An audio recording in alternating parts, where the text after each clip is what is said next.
What is up, everybody? Purple and Gold podcast for Friday, March 20th. LSU defeats Oklahoma last night at Alex Box Stadium 7-1 behind a career night from Casan Evans. Casan Evans went 7 2/3 innings, a career high, 110 pitches, a career high. He gave up one unearned run and he struck out 15 people, a career high, and he only walked one. First LSU pitcher to strike out 15 in a game since Anthony Ianson did it last year against Northern Alabama, and the first LSU pitcher to strike out 15 batters in an SEC game since Paul Skeens. You guys may have heard of him. It was everything we talked about on the podcast yesterday. We knew Casan Evans was not pitching for his spot in the rotation, but possibly pitching for his place in the rotation. Give Jay Johnson and Nate Yeskie a lot of credit. Jay Johnson said, "I trust Casan Evans with my life."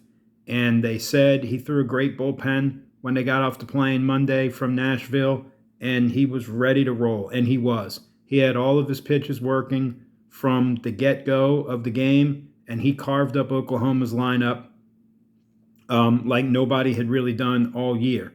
On the flip side, Cam Johnson was what he was, right? He walked 6 and hit a batter in an inning and a third. He threw 68 pitches, I think, and didn't even get a second out in the second inning. He walked 7 in 2 1/3 last Friday against Texas A&M.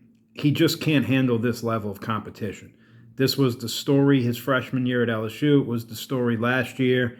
I know it was nice to see him become their Friday night guy. It was nice to see him get off to the dominant start in the non-conference portion of the schedule, but these two outings have been a disaster. So he walked 4 guys in the first inning, and LSU was up 1-0, and honestly, LSU should have been up 3 or 4-0.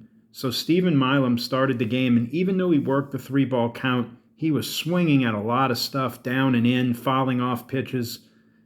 He wound up making an out. Then he walked Brown, he walked Curiel, he walked Cerna, and he walked Aaron Beatty to walk in a run.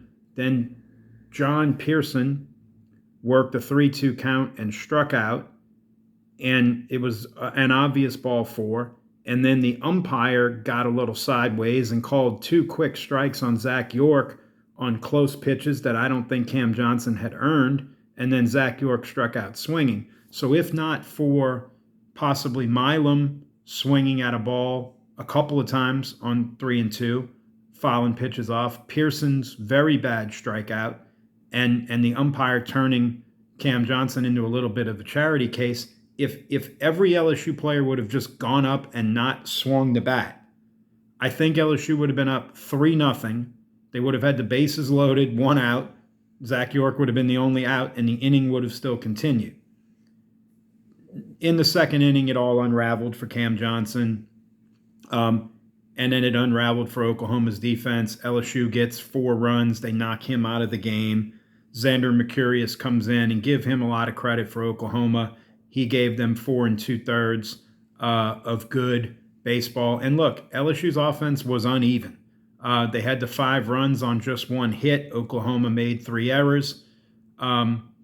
And then LSU did nothing in the middle part of the game. Now, they didn't really have to because Casan Evans was carving up Oklahoma, and they did do a good job tacking on late a nice piece of hitting by Zach York on a 2-run single to make the score 7-1. And then Ethan Plog came in and got 1 out and put 1 guy on, and then Zach Cowan came in, got the last out of the 8th, and slammed the door shut in the 9th.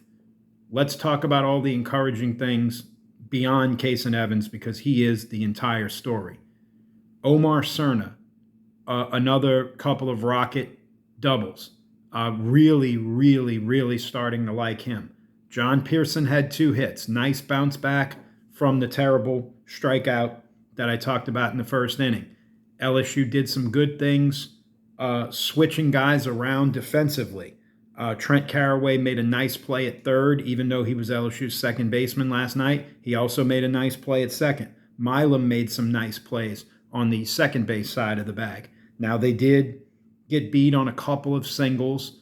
Left-hand hitters from Oklahoma went the opposite way against the shift, but I like the fact that Jay Johnson and Mark Wanaka and all of LSU's analytics people, I like the fact that they're trying to make up for the fact that maybe this isn't the most talented defense by seeing if they can put them in the right spots to make plays. At times, that's not always going to work. It worked very well last night. Zach Cowan was a positive. Cerna was a positive. Pearson was a positive. You were able to do this and get this win without really much of a contribution from Jake Brown, which is good because Jake Brown can't be the whole offense all of the time. This was a real step in the right direction. LSU's won 3 in a row now, even though they've all sort of been a little uneven. Last Sunday at Vandy, it was a lot of offense. The Grambling game was a game where you just kind of wanted to get through that game, and now the game last night. So tonight, though, you are going to face what I believe is Oklahoma's real ace, and I believe he'll be pitching on Friday nights next week because I believe Oklahoma will be making a change. So you're going to face L.J. Mercurius tonight. His brother Xander came in relief last night. You'll face L.J. Mercurius tonight. Cooper Moore needs to be Cooper Moore. He's thrown a lot of strikes in just about every one of his starts, save for Sacramento State. He needs to throw strikes, make Oklahoma hit their way on, try to keep them off the base paths as much as possible. Oklahoma's only run last night was a havoc-created run. They had a runner on second, one out. Guy hit a chopper to first. Zach York stepped on the bag for the second out. Oklahoma guy ran to third. Zach York should have put that ball in his pocket. He tried to throw to third. He threw it away. They got an unearned run. Oklahoma's going to pressure you on the base paths. The best thing you can do is limit them and keep them off base. So if Cooper Moore can go out there and have a decent outing, LSU's got a lot of bullpen behind him. Devin Sheeran's available. Gavin Guidry's available. Santiago Garcia. All of your best people are available. And this is a huge, huge game for LSU tonight. If they can win this game tonight and win the series, you're sort of playing with house money on Saturday with William Schmidt. LSU's women's basketball team begins their NCAA tournament journey today, 5 p.m. Central against Jacksonville. Tigers hosting the first and second round at home. You can get ready for LSU to play the Texas Tech Villanova winner on Sunday. LSU is a 52.5-point favorite today against Jacksonville. There's just not a lot of parity in women's basketball, and there's not a lot of Cinderellas in the women's basketball tournament like there is in the men's. And so LSU is going to steamroll Jacksonville today, and then we will preview whoever they play on Sunday because that's really where the tournament will begin in earnest for LSU. That'll do it for today. Great win last night for the Tigers. Good luck to the Lady Tigers tonight. Good luck to the baseball team tonight. Everybody enjoy your weekend. Do it safely. As always, be good to one another. Please like and subscribe. If you're watching on YouTube, please comment and follow me on X at RobG1124. Be good to one another. And always, always, always, go Tigers.